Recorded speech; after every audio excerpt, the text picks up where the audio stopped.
aucune raison de te dire que tu es alcoolique. Quand tu aimes les apéros, puis que d'autres gens aiment les apéros, tu n'as aucun problème. Merci beaucoup Christian d'avoir accepté en tout cas de me donner ton témoignage. Alors toi, tu as connu en fait la dépendance à l'alcool. Tu as été un moment dans ta vie alcoolique. Pas péjoratif de dire alcoolique? Pour moi, non. Parce que je me considère toujours alcoolique aujourd'hui, même si j'ai 21 années d'abstinence. Bravo. Donc, Bravo. il y en a qui voient ça péjoratif, mais pour moi, c'est une façon de me rappeler d'où je viens en fait. Et puis de ne pas oublier que j'ai cette dépendance, que de continuer de dire que je suis alcoolique. Ok. Voilà. Ça te permet de continuer, Ouais. de garder la sobriété. Ouais, de Pas dire que une je suis seule goutte d'alcool en 21 ans. Exact. Ouais. Alcool et drogue, je précise Bravo. quand même. Mais de continuer de dire que je suis alcoolique en processus de récupération. Ouais. Parce que pour moi, c'est de 24 heures en 24 heures. C'est pas... oui, j'ai 21 ans, mais ça fait plusieurs 24 heures que j'ai arrêté, ce qui ne veut pas dire que des fois j'y pense et que j'ai envie. Alors raconte-nous, si c'est pas trop douloureux, raconte-nous un petit peu comment est-ce que tu as commencé à boire? Comment est-ce que tu es tombé finalement dans cette spirale infernale? Alors, je pense que j'ai commencé à boire avant de boire en ayant un père alcoolique déjà. Ouais. Donc, il y avait déjà l'exemple qui était là, puis j'ai envie de dire de respirer les vapeurs d'alcool de mon père aussi, très régulièrement. Ensuite, mon premier contact avec l'alcool, j'ai envie de dire, c'est très culturel en Suisse. T'es enfant, on te fait goûter un verre de vin. J'aime bien dire avec humour que ma première cuite, je devais avoir 7-8 ans, quelque chose comme ça. Je me souviens, c'était chez mes grands-parents avec mon frère et moi, j'avais vidé une boîte entière de ces chocolats, ces petits bâtonnets aux kirsch. Ouais. Et j'avais bu tout ce qu'il y avait dedans, en fait. Et quand mes grands-parents sont rentrés des courses, on était les deux étalés par terre, complètement cuits. Oh wow. Et ma première bière, voilà, pour la première fois, j'avais 13 ans. C'était une bière limonade, c'était avec un pote d'école, dans un bar, donc à la vue de tout le monde. Ouais. À 13 ans dans un bar, ça a choqué personne. Non, c'était, comme je dis, j'ai fait mon éducation, puis je m'excuse auprès des Valaisans, mais j'ai fait mon éducation alcoolique au Valais. Voilà. On s'excuse auprès des Valaisans. Voilà. Mais c'était une réalité à l'époque. Aujourd'hui, il y a quand même beaucoup plus de contrôle de ce côté-là. Ouais. On était beaucoup moins regardants à l'époque avec ce genre de choses. C'était normal. Et ouais, j'avais 13 ans dans un bar, une bière limonade. Le serveur nous les a amenés. Et Ça a commencé comme ça, avec des sorties de temps en temps comme ça au bar. Une bière, 2 bières. Après, on continue. Est-ce que tu cherchais un espèce de réconfort ou c'était simplement pour faire la fête? Ça n'a jamais été pour faire la fête. Non. Ouais. Non. Et pourquoi tu cherchais un réconfort alors éventuellement? Je l'ai compris très longtemps après, il y avait une partie de moi qui voulait m'identifier à mon père, qui voulait me sentir proche de mon père, qui voulait aussi mon côté empathique extrême, d'hypersensible, voulait souffrir avec lui, et puis lui dire, regarde, je souffre avec toi. Et comme il n'en avait rien à cirer de ça, à l'âge de 17 ans, j'ai commencé à prendre en plus, à fumer des joints, pour le provoquer encore plus, quoi, j'ai envie de dire. Donc, c'était presque un sacrifice en fait. Non, c'était pas...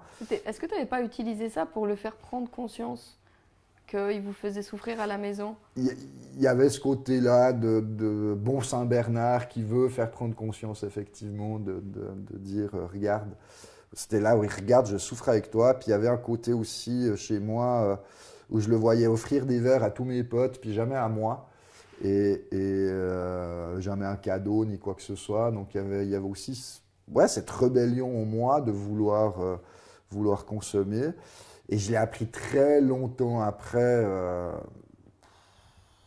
la fin de ma trentaine, début de quarantaine, que j'étais aussi quelqu'un qu'on appelait un haut potentiel et que c'était aussi des caractéristiques des gens à haut potentiel ou hypersensibles, les consommations d'alcool et de drogue, pour éteindre le cerveau, calmer le cerveau, quoi. Parce que bah, on ne te donne pas d'outils, donc tu prends ce qu'il y a sous la main Ouais. et tu consommes pour anesthésier tout ça, quoi. Donc c'est toi, pour toi, c'était vraiment la raison pour laquelle tu as commencé à boire. Il y a eu tout ça, en fait, quoi. Il y a eu Le papa, il y a eu la situation l'environnement, tout familiale. le monde le fait. Puis après, ben, tu as des prédispositions génétiques aussi, que tu ne te rends pas compte sur le moment. Ouais. Et puis tu bois, tu bois, tu bois, tu bois, puis tu ingurgites des quantités d'alcool astronomiques, et puis tu continues de rester debout. J'ai eu mon apprentissage à l'âge de 16 ans où je buvais déjà beaucoup. Euh, Même pendant le travail, je finissais bourré en apprentissage. Oh, wow. Des fois moins bourré que mon chef. Et les conséquences, ça a été une punition. J'avais des résultats catastrophiques. La punition, elle a été contre moi quand je me suis plaint. Ouais. La seule chose que j'apprenais, c'était à boire pendant le travail. Des fois, à 9 h le matin, c'était le demi de blanc, une portion de fromage. Les conséquences, c'est moi, je me suis fait muter ailleurs, quoi. Et le chef, rien, quoi. C'était comme ça. Aujourd'hui, oui, il y a des efforts qui ont été faits là-dedans. Mais il n'y avait aucune question de dire, mais comment ça se fait que tu finis bourré ta journée de travail? À quel âge? À 16 ans. Ouais. Ouais. Et la mutation, j'avais même pas 17 ans. Ouais. Quand est-ce que tu t'es rendu compte que tu étais considéré comme alcoolique? Ouf. D'ailleurs, ça veut dire quoi, être alcoolique? Moi, j'ai ma définition. Après, il y a la définition à toi, c'est quoi? de l'OMS. Pour moi, c'est peu importe la quantité, si ça devient une habitude journalière. Ouais. Et si cette habitude, je te l'enlève et que tu as une réaction de manque ou d'énervement, de colère, de tristesse, je dis souvent aux personnes qui boivent un verre de vin par jour, qui me disent qu'ils ne sont pas alcooliques. Je leur dis, ok, je te crois. Mais si je t'enlève ce verre de vin à souper, comment ça se passe ton souper? Ah, mais c'est pas la même chose. Ça va me manquer. Alors, questionne-toi ton rapport par rapport à cette consommation que tu as. Si ça, on dit, oui, si ça péjore le travail, ça péjore ci, ça péjore ça. Ah, je connais des gens qui ne peuvent pas avoir de relations sexuelles sans être bourrés. Je connais des gens qui ne peuvent pas travailler s'ils n'ont pas pris de la cocaïne. Et puis au travail, ça va être des champions, ça va être des pros, etc. Puis on me dit, non, il n'a pas de problème. Et la personne n'a pas de problème. Et moi, c'est toujours ce que je me disais, c'est, j'ai pas de problème. C'est d'ailleurs le titre de mon spectacle, j'ai pas de problème. J'étais tout le temps dans le déni. J'ai quitté la Suisse en 2003 avec mon sac comme maison. Et j'ai connu des groupes de psychothérapie collectifs qui sont comme les alcooliques anonymes en Amérique latine, au Salvador. Et puis ces gens, je les écoutais, puis je disais, c'est quoi leur problème à ces gens, quoi. Ah ouais? Tu ne te sentais pas concerné? Bah non. Avec toute la prétention de la bonne culture suisse, je disais, mais moi je viens du pays qui fait les meilleurs vins du monde, faut pas déconner les gars. Pour nous, c'est une culture. C'est justifié, voilà. Bah oui, c'est une culture. En plus, en habitant là, maintenant, sur la Riviera Lavaux, avec tous ces vignobles, c'est une culture, le vin, faut pas déconner. Alors, avant de nous dire comment est-ce que tu en es sorti et qu'est-ce qui t'a fait prendre conscience, en fait, qu'il fallait que tu agisses sur ça, comment est-ce que tu te sentais quand tu buvais? Je sais pas, quelle sensation tu recevais? Qu'est-ce que tu recherchais en fait? La destruction. Ça, c'est fort comme terme. Tu t'auto-détruisais? Ouais. Détruisais, j'allais dire. Tu t'auto-détruisais. Ouais. Et de manière consciente? Si tu me poses la question, c'est le premier mot qui me vient, c'est la destruction en fait. On croit qu'on fait la fête, on croit qu'on s'amuse, on croit qu'on est drôle, mais en fait c'était de la destruction, quoi. Ouais. Quand tu comprends pas qui tu es, pourquoi tu es là, c'est quoi ta mission de vie, qu'est-ce que je peux faire, moi c'est le seul outil que j'avais, c'était me détruire. Ouais. En permanence, quoi. En permanence, c'était Et malgré le fait que tu ressentais cette destruction, que tu voyais que tu te faisais du mal fondamentalement, ouais. tu replongeais quand même. Tu bois plus. Ouais. T'as vu cette vidéo qui tourne sur les réseaux sociaux où t'as un petit bonhomme en fait pour expliquer l'addiction? Oui. Où une fois il goûte, puis après il vole, et puis après il regoute, mais il vole moins haut, puis il regoute, mais en fait il doit regoûter beaucoup plus pour pouvoir voler, puis finalement il s'envole plus. C'était ça un petit peu Ah, pas un petit peu, c'est ça. Bah, tout le monde se souvient de la première fois qu'il a bu de l'alcool, c'est dégueulasse. Ouais. On nous fait goûter ça quand on est enfant en général. Tu trempes tes lèvres, puis tu fais le... c'est pas bon, quoi. Et après, avec le temps, tu trouves que ça a du goût, tu trouves que c'est bon. Tu mets des noms, tu mets même un prix. Hein, tu as des bouteilles qui peuvent atteindre des quantités astronomiques, alors que c'est de l'éthanol, donc du jus de raisin, hein, en résumé. Hein, l'alcool, c'est de l'éthanol.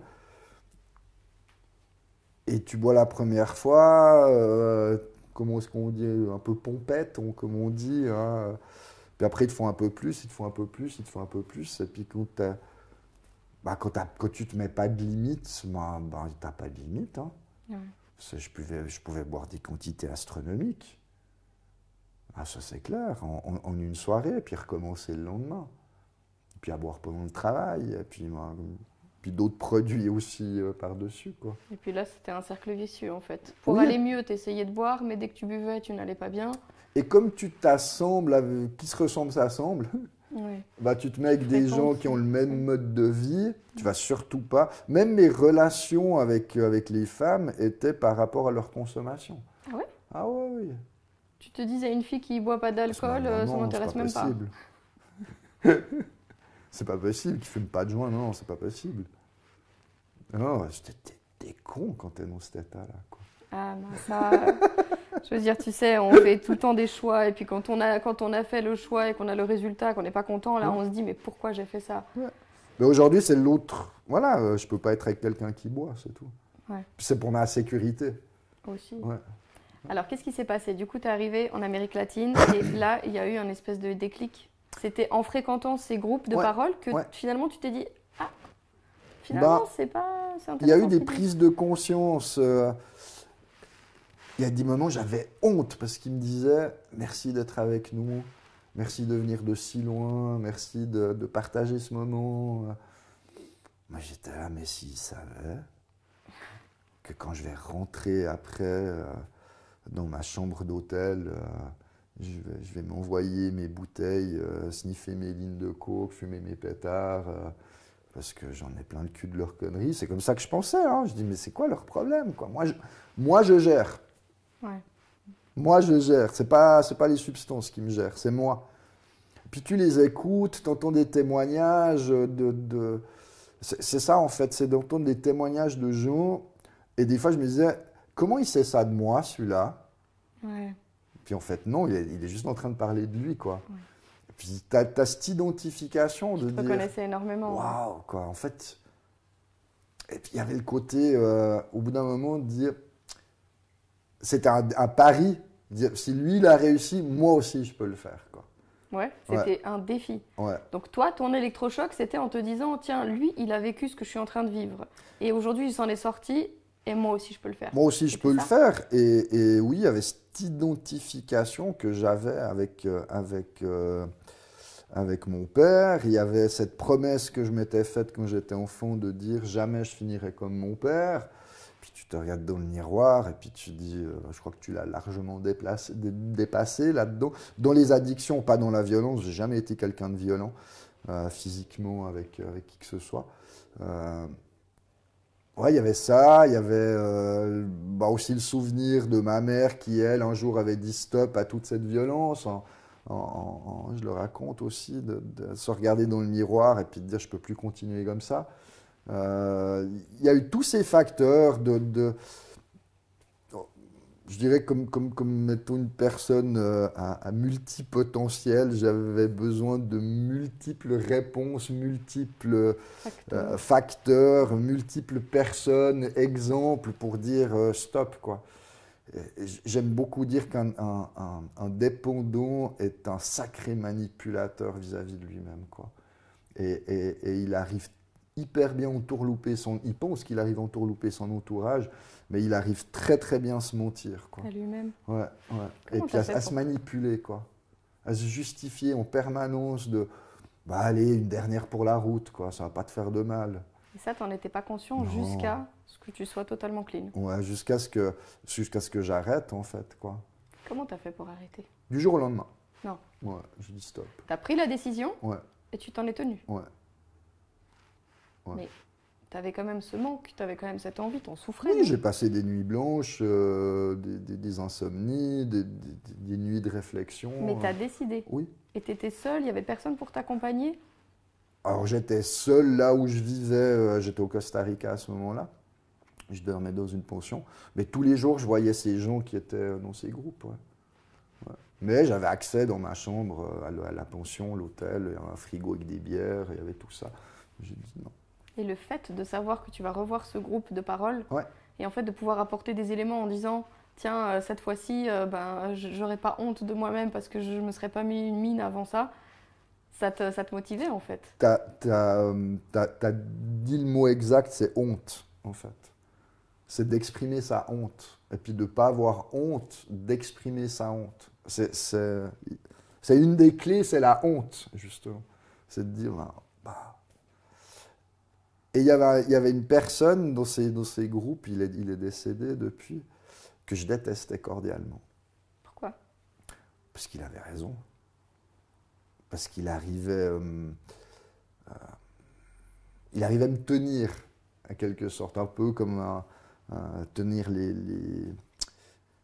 comment est-ce qu'on appelle ça sur un cheval, là, bref. Les reines. Les rênes, voilà, du cheval, il arrivait à me tenir, quoi. Et je le détestais. Je le détestais et je l'aimais, quoi, en même temps. Comment ça, il arrive à te tenir? Parce que c'est un Parce peu qu'il grâce à voyait lui. clair dans mon jeu, Ouais. quoi. On dit, c'est pas un vieux singe qu'on apprend à faire la grimace. Aujourd'hui, je suis pareil, quoi. Ouais. Que j'ai quelqu'un qui vient me consulter, j'ai l'œil clinique, comme on dit, quoi. Et tu vas pas me la faire à moi, quand même, quoi. Mais et ce qu'il a fait, c'est ce que je reproduis aussi, c'est zéro jugement. C'est aussi ce qui a fait que j'ai arrêté, c'est qu'il n'y avait aucun jugement là-dedans. Ah, ok, d'accord. Puis c'est tout, vous n'allez pas m'engueuler ou me pointer du doigt. Non, non, ok. C'est en ordre. Ça a duré combien de temps, cette période de guérison, cette période où tu as décidé d'arrêter l'alcool et où tu peux dire vraiment que tu as réussi à ne plus toucher à l'alcool? Bon, Il y a eu des rechutes ou pas? Ça fait 21 ans que ça dure, quoi. C'est depuis cette fois-là. Ouais. Est-ce que t'as jamais rechuté? Non. Tu étais vraiment dans une détermination, Ouais. mais sans pareil. Ouais. Ce serait l'équivalent l'alcoolisme l'addiction est une forme de suicide, quand même, hein. On se suicide quand on est là-dedans, hein, à petit feu. Et ce serait la même chose pour moi je préférais à la limite me foutre sous un train que de recommencer à picoler et autres, quoi. Parce que ce serait pire encore maintenant. J'avais déjà eu une tentative d'arrêt de substance des années auparavant. J'avais tenu très peu de temps, une année. J'ai recommencé de plus belle encore. Ouais, vraiment de plus belle après, quoi. Donc non, j'ai pas envie de recommencer. J'en ai eu des opportunités au sens des excuses pour recommencer. Mais j'ai dit, je les laisserai pas gagner, quoi. Et comment tu fais maintenant quand tu vas dans une soirée ou quand tu vas à une fête? Qu'est-ce que tu bois? De l'eau. Tout simplement. De l'eau, du café, du thé, ce qu'il y a, quoi, un jus. Ouais, ce qui est encore compliqué, malheureusement, de nos jours, c'est que on peut se faire montrer du doigt quand on ne boit pas. Mhm. Ah, t'es T'es chiant. rabat-joie. Il y a eu un célèbre comique, il y a pas longtemps, en français, qui a balancé ça à la journaliste. Oui, je suis quelqu'un de chiant. Elle lui a dit, vous êtes chiant parce que vous ne buvez pas. Et il y a eu une belle réaction sur les réseaux sociaux suite à ça. Moi aussi, je suis quelqu'un de chiant, quoi. Je ne bois pas d'alcool. Non, c'est bien parce que Mais ce que j'adore, c'est voir en fin de soirée qui c'est qui reste debout, quoi.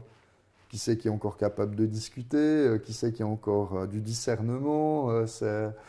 Et puis les gens, quand ils boivent, je pense qu'ils devraient se filmer pour voir tout ce qu'ils peuvent raconter lors d'une soirée, et puis le lendemain se dire, ah ouais, quand même, quoi, c'est ce qu'ils sont capables de faire, ouais. J'en ai fait plein de conneries, je les assume, quoi.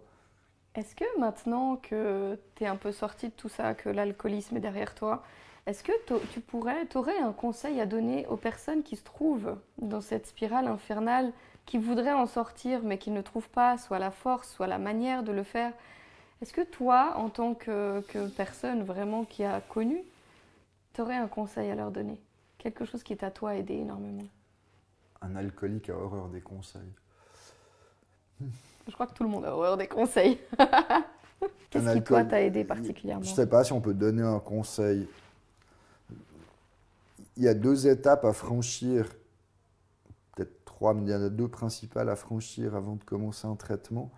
C'est d'admettre et d'accepter qu'on a un problème. Sans ça, tu peux rien faire. Et on ne fait pas boire un âne qui n'a pas soif. Donc, donner un conseil, bah, c'est va demander de l'aide si tu es déterminé à arrêter. Toi, tu n'as pas demandé de Et l'aide. le fait pour toi, Ouais. pas pour les autres. Mm. Parce que le faire pour les autres, ça ne fonctionne pas.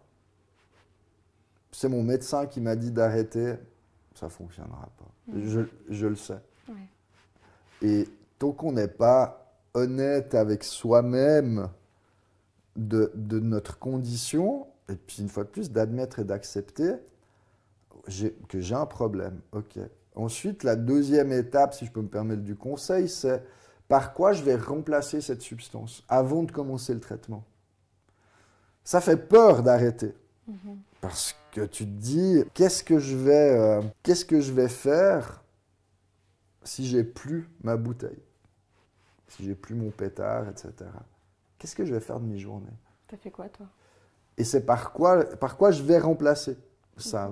Moi, je l'ai remplacé par des amis, entre autres ces groupes. Je l'ai remplacé par la foi en la vie, que j'étais fait pour des choses plus grandes aussi, que de me détruire, d'avoir touché le fond comme j'ai touché le fond.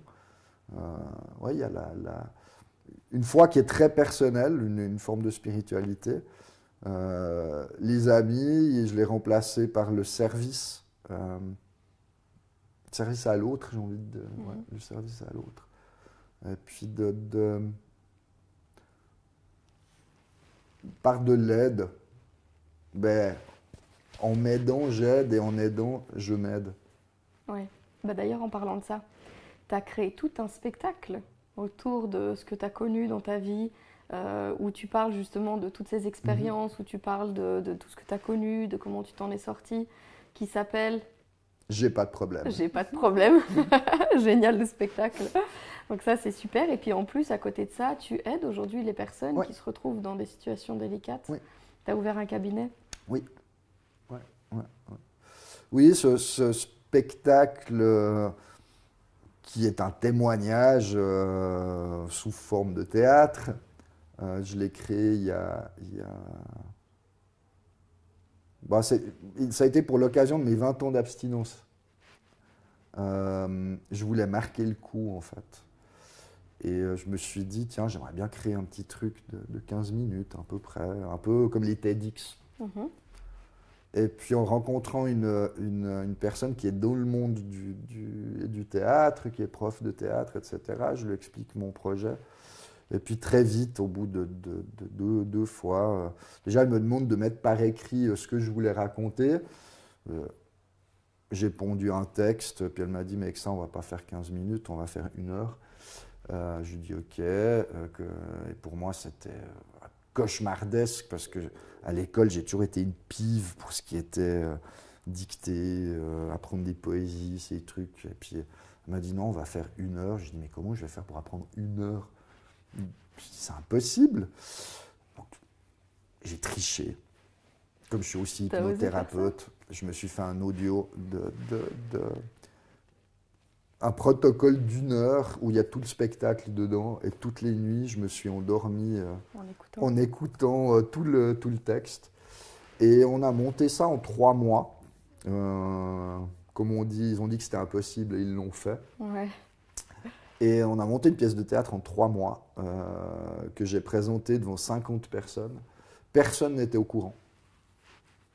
Personne. Je leur ai juste dit, je veux que vous soyez tel jour, telle heure, telle date, à tel endroit, Ouais. à l'heure s'il vous plaît. Je veux partager avec vous mes 20 ans d'abstinence. Magnifique. Tout le monde a été en état de choc.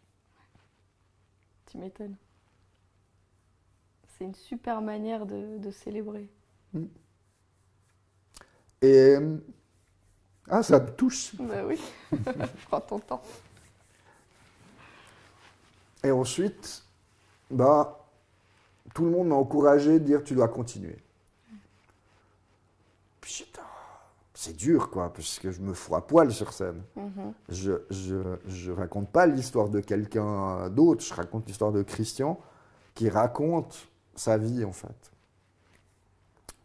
Qui raconte qu'à 27 ans, il est arrivé dans un groupe et puis qui a dit moi j'ai pas de problème.